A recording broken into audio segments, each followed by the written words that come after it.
Enes Aydoğan sormuş. Benim oğlum da 2 yıldır öksürüyor. Tahlillerde alerji testinde bir şey çıkmadı ama öksürükte kesilmiyor demiş. Şimdi tabii kaç yaşında bilmiyorum ama 2 yıldır öksürüyor. Alerji testlerinde eğer yaşı küçükse bir şey saptayamayabiliyorsunuz. Yani dediğim gibi, biraz önce bahsettiğim gibi testlerde çıkmayabilir. Ama çocuğunuz yine alerjik olabilir. Büyüdüğü zaman testleri tekrarlandığında o zaman yakalayabilirsiniz. Ama alerji dışında da öksürüğe neden olabilecek başka hastalıklar var. Yani evet, çok büyük bir kısmı öksürüklerin çocuklarda %70-80'e yakın kısmı kronik öksürüklerin, uzun süren öksürüklerin alerjik ama hani alerji testlerinde alerji çıkmaması alerjik olmadığını göstermiyor. Buna rağmen çocuğunuz alerjik olabilir ve alerjik nedenle öksürebilir.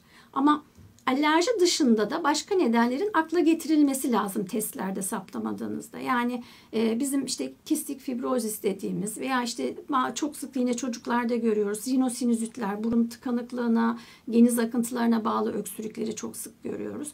Veya enfeksiyona bağlı, tekrarlayan viral enfeksiyonlara bağlı öksürükleri çok sık görüyoruz. Bunlar da öksürüklerin nedeni olabiliyor. O yüzden hani alerji yoksa alerjik hastalık, testlerde alerji yoksa alerjisi yok, alerjiye bağlı değil bu öksürük demek mümkün değil.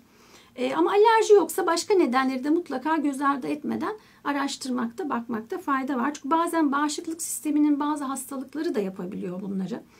Mutlaka bazı alerji hastalarımızda alerji testlerinin yanı sıra o bağışıklık sistemini tarayacak testleri de araştırmaya koymakta fayda var.